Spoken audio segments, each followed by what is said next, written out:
Bonjour, c'est Yann du blog meublepapa.com. Bienvenue sur cette nouvelle vidéo. Alors aujourd'hui, je vais évoquer avec vous 7 erreurs qu'on peut commettre lorsqu'on va pour acheter un immeuble. Alors, 7 erreurs, on va dire, il y a des erreurs, il y a aussi des choses auxquelles il faut penser ou alors qu'il faut optimiser. Alors, je vous explique tout ça, ça se passe tout de suite après.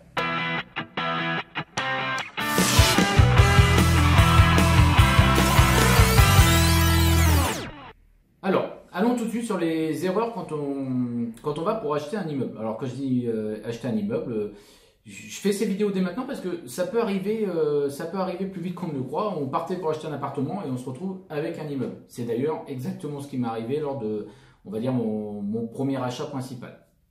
Alors, la première des erreurs, c'est de ne pas optimiser la règle des 70.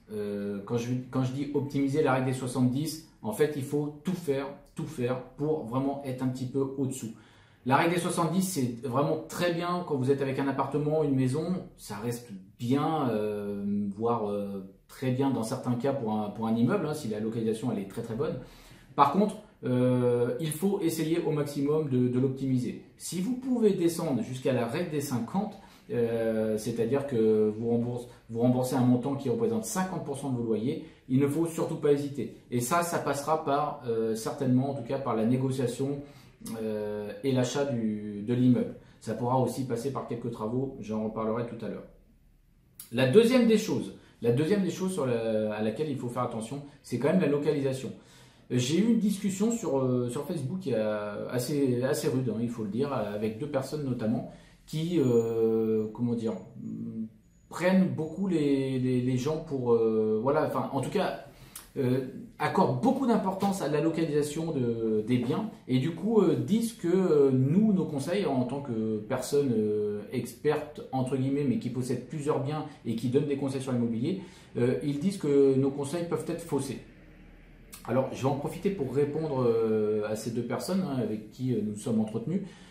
Évidemment que nous prenons en compte la localisation géographique et évidemment qu'on sait que ça a une importance. Nous, ce qu'on essaie de dire, c'est qu'il y a des règles de calcul à établir qui sont au moins aussi importantes.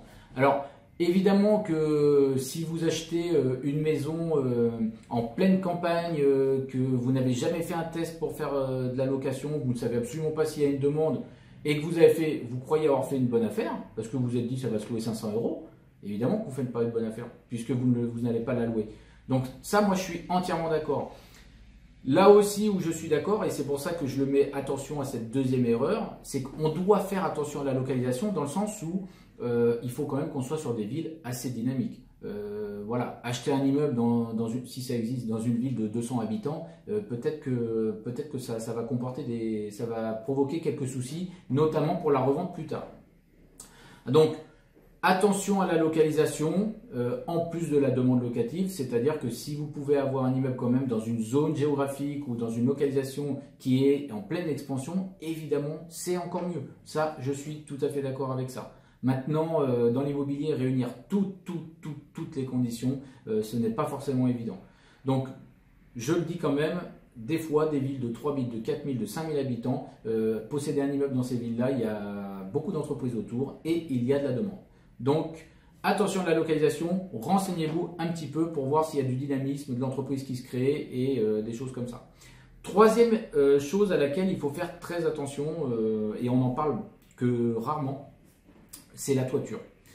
La toiture, pourquoi ça ne veut pas dire que c'est une mauvaise toiture, on n'achète pas forcément, hein, c'est pas exactement ce que je veux dire. Ce que je veux dire, c'est que si on considère qu'il y a une toiture qui est vraiment en état très avancé, qu'on se rend compte que dans 1 an, 2 ans, il va falloir la changer, il faut l'inclure dans le prix des travaux. L'inclure dans le prix des travaux pour pouvoir faire une proposition d'achat. Parce que si vous vous retrouvez 2 ans après l'achat avec une toiture à 30 000 € à refaire, ça va, entre guillemets, plomber votre trésorerie et même certainement entamer votre trésorerie personnelle. Donc ça, il faut éviter. Alors, à l'heure actuelle, moi je vous dis, j'ai un un immeuble sur lequel c'est un peu le cas. Bon, j'ai fait le choix de ne pas le prendre en considération au départ. Et je me rends compte qu'avec du recul, j'aurais peut-être mieux fait de l'intégrer dans les travaux. Parce que là, c'est une toiture qui est estimée à 17 000 €. C'est fort possible que dans 1, 2, voire 3 ans, je sois obligé de changer. Donc voilà, la toiture dans un immeuble, c'est quand même important à regarder et en plus c'est très rassurant quand on voit qu'on a une toiture qui tient la route. Quatrième point, dans un immeuble, vous devez quand même vous assurer aussi du voisinage, notamment s'il y a des locataires en place.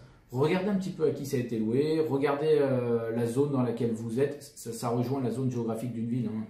Regardez un petit peu ce qui se passe et regardez les voisins. Est-ce qu'ils sont pénibles? Enfin, est-ce qu'ils sont pénibles? Est-ce qu'on a des problèmes avec le voisinage qui ne supportent pas qu'il y ait un immeuble et du passage à côté? Est-ce qu'on est avec des commerçants à côté qui, au contraire, vous disent du bien des personnes qui sont là? Renseignez-vous et faites attention à ça. Ça peut donner aussi la puce à l'oreille sur un prix qui serait relativement bas. Alors, autre point, il faut essayer, dans la mesure du possible, d'optimiser les travaux. Vous allez peut-être faire un point avec un courtier en travaux ou avec des personnes qui vont réaliser vos travaux. Essayez de voir si vous avez par exemple des grands appartements, si vous ne pouvez pas dans l'un d'entre eux rajouter une chambre. Peut-être vous allez avoir une grande pièce avec 2 fenêtres et que vous pouvez séparer pour créer 2 chambres. Pensez à apporter de la valeur à ce moment-là. Parce que ça veut dire que vous allez peut-être avoir un T3 qui va se transformer en T4. Alors, peut-être que vous n'allez pas le louer beaucoup plus cher, mais peu importe. Vous allez créer une valeur et vous aurez tout compris dans les travaux, ce qui fait qu'à la revente, vous n'aurez plus un T3 à revendre, mais un T4 qui sera dans l'immeuble. Donc ça peut être important. Ça peut être important aussi avec un studio dans lequel, en fait, il y avait la possibilité de faire une chambre. Transformez-le en T2 si c'est possible. Poser une cloison, ça va peut-être coûter 800 € supplémentaires. Et si ça permet de revendre un immeuble 3 000 € ou 4 000 ou 10 000 € plus cher, je crois que ça vaut le coup. Donc voilà, essayez d'y penser, c'est-à-dire on regarde l'ensemble des travaux évidemment, mais on regarde aussi comment on peut optimiser et donner de la valeur à l'immeuble. Autre point, essayez de faire attention aux travaux non pensés au départ. Alors ce que je veux dire par là, ça pourrait être la toiture, mais ça peut être aussi des choses comme des points qu'on oublie d'évoquer des fois. On est tellement habitué qu'on n'a pas fait attention, mais il n'y avait pas de compteur individuel dans les appartements. Alors c'est un peu grossier mon exemple, mais voilà, c'est des choses où en fait on est tellement habitué, ça paraît tellement évident des fois que on a oublié de regarder et en fait c'était pas le cas. Alors il faut faire attention, hein, créer des compteurs individuels sur 4 appartements, on peut vite avoir une facture qui s'élève entre 4 000 et 8 000 €. Hein. Donc voilà, c'est quand même important d'y être attentif et d'avoir des règles de base sur les vérifications au départ. Voilà, donc ça c'était les points que je voulais évoquer, des points sur lesquels il faut accorder une importance particulière et notamment pour les immeubles. Alors c'est pas du tout, la vidéo n'a pas du tout pour vocation de faire peur, c'est juste des points essentiels, enfin en tout cas il me semble, des points essentiels à vérifier et qui sont peut-être encore plus importants et qui sont peut-être spécifiques aux immeubles. Bah écoutez, c'était tout pour cette vidéo. Moi, je vous dis à très bientôt. N'oubliez pas de télécharger mon bonus qui se trouve sous la vidéo. 9 étapes essentielles pour acheter, meubler et louer une bonne affaire. Et vous pouvez aussi vous abonner sur la petite cloche qui se trouve ici ou ici, de manière à voir mes vidéos dès qu'elles sortiront sur YouTube. Moi, je vous dis à très bientôt. C'était Yann du blog meublepapa.com.